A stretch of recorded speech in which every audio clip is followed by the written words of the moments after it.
বিদ্যুতের দাম বাড়িয়েছেন, আবার এর মধ্যেই পেট্রোলের দাম বাড়িয়েছেন, কেরোসিনের দাম বাড়িয়েছেন, ডিজেলের দাম বাড়িয়েছেন। সাধারণ মানুষ দিবে 1 কেজি কাঁচামরিচের মূল্য 200 টাকা, আর বেনজিররা তাদের মেয়ের নামে, তার স্ত্রীর নামে, তার আত্মীয় স্বজনের নামে শত শত বিঘা জমি, 4-5টা ফ্ল্যাট। এটা কি করে সম্ভব? একজন সোনার স্মাগলার, সে হয়ে যায় আওয়ামী লীগের এমপি।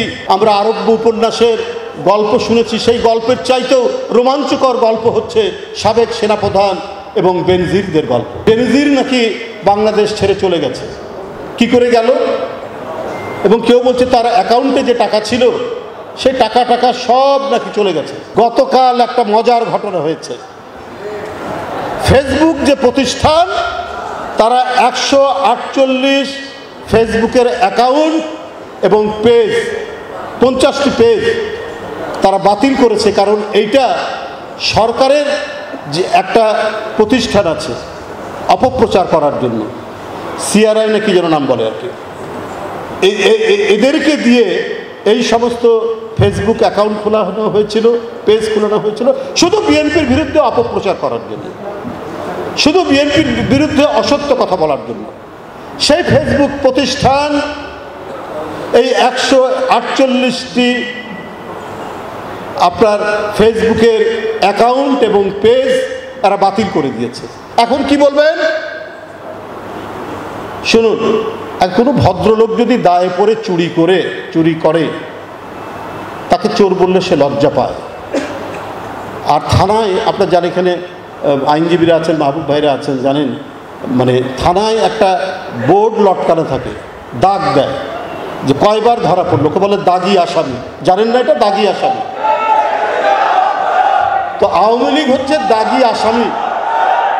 দাঁড়াও বাবা, আওয়ামী লীগ হচ্ছে দাগি চোর, দাগি আসামি। এরা নির্লজ্জ। এর মধ্যেই বিদ্যুতের দাম বাড়িয়েছেন, আবার এর মধ্যেই পেট্রোলের দাম বাড়িয়েছেন, কেরোসিনের দাম বাড়িয়েছেন, ডিজেলের দাম বাড়িয়েছেন, গ্যাসের দাম বাড়িয়েছে। কিসের জন্য?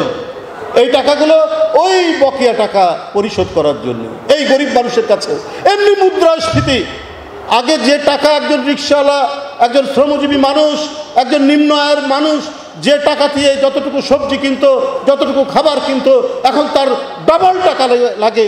সে তার খাবার কিনবে, তার পেট ভরাবে, নাকি এই সমস্ত সরকারের যে লুট করা টাকার এগুলো পরিশোধ করার জন্য সেইখানে টাকা বিভিন্নভাবে তাদেরকে মানে বকেয়া পরিশোধ করার জন্য ভর্তুকি দেবে। আমরা আরব্য উপন্যাসের গল্প শুনেছি, সেই গল্পের চাইতেও রোমাঞ্চকর গল্প হচ্ছে সাবেক সেনাপ্রধান এবং বেনজিরদের গল্প।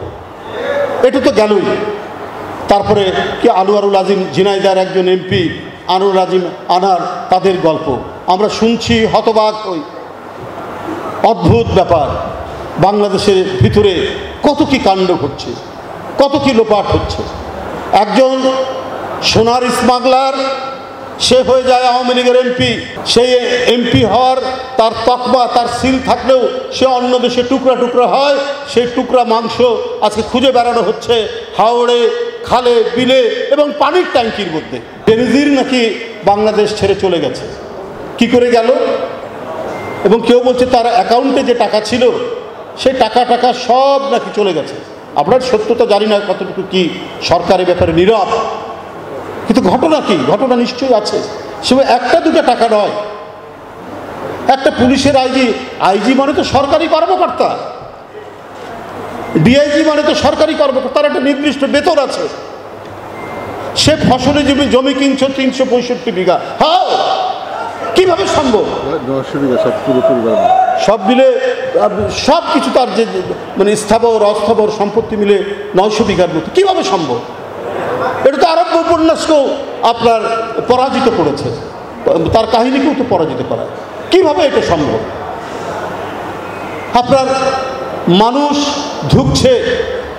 2 মাস আগে আপনার আলুর কেজি ছিল 30 টাকা, এখন সেটা ডাবলের বেশি, 60 থেকে 65 টাকা হয়ে গেছে আলুর কেজি। যে আলু এই মৌসুমে, আমি এই বগুড়া, রংপুর এই অঞ্চলে যেখানে আলু সবচাইতে বেশি আবাদ হয়, সেখানে দেখেছি 8 থেকে 9 টাকা, আজ থেকে 20 বছর আগে 15 বছর, সেই জায়গায় না হয় 20 টাকা হতে পারে, 25 টাকা হতে পারে। 6-7 মাস আগে তো 80-85 টাকা উঠেছিল, এখন আবার এই 3 মাসের মধ্যে আলুর কেজি হয়ে গেছে 60 থেকে 65 টাকা।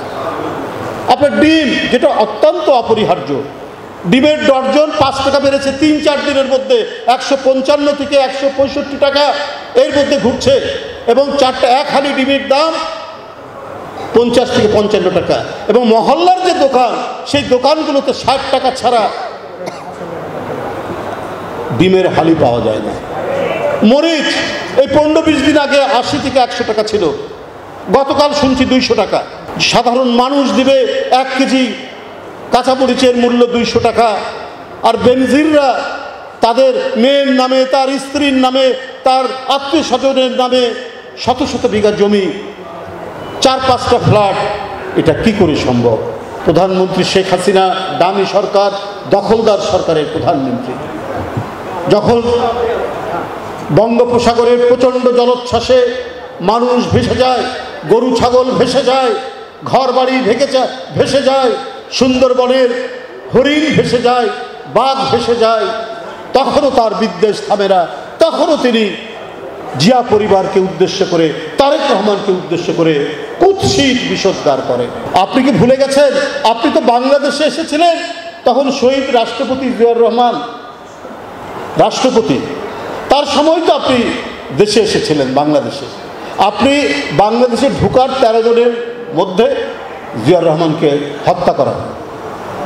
তো সমস্ত শহীদ রাষ্ট্রপতি জিয়াউর রহমানের বদান্যতা, তার কৃপা এবং তার কারণে আজকে বাংলাদেশে রাজনীতি করতে পারছে। শহীদ রাষ্ট্রপতি জিয়াউর রহমানের ঘোষণায় এদেশের মানুষ, তরুণ, যুবক, ছাত্র, কৃষক উজ্জীবিত হয়ে হাতে অস্ত্র নিয়ে যুদ্ধ করেছে। এইটা আপনি যতই মিথ্যাচার করেন, পদ্মা মেঘনার মিলিত স্রোতের মধ্যে স্বাধীনতার ঘোষকের নাম আন্দোলিত হবে। আপনি কি দিয়ে? আপনার তৈরি করা বিচারক দিয়ে, হাইকোর্ট দিয়ে জিয়াউর রহমানের নাম কেটে দিবেন। বাংলাদেশের স্কুল টেক্সট বুক বোর্ডের কর্মকর্তাদেরকে দিয়ে স্কুলের বই থেকে জিয়াউর রহমানের নাম কেটে দিবেন, তাতে কোনো লাভ নেই। আপনার কিছু পেটোয়া, আপনার কিছু কি বলে চামচা ঐতিহাসিক দিয়ে কিছু লেখালেও সেটা যায় আসে না। সবাই আজকে প্রতিষ্ঠিত, আজকে জাতীয়ভাবে তো সবাই জানে যে মিথ্যা কথা বলে, অসত্য কথা বলে, নিজেরাই অন্তর্ঘাতমূলক কাজ করে বিএনপির উপর দায় চাপিয়ে দেওয়া, এগুলো বাংলাদেশের লোক জানে। এখন জানতে জানতে এমন একটা অবস্থায় গিয়ে দাঁড়িয়েছে, এখন আন্তর্জাতিক বিশ্বও জানে যে শেখ হাসিনা একজন মিথ্যাবাদী। আওয়ামী লীগের সরকার হচ্ছে একটা চাপাবাজ।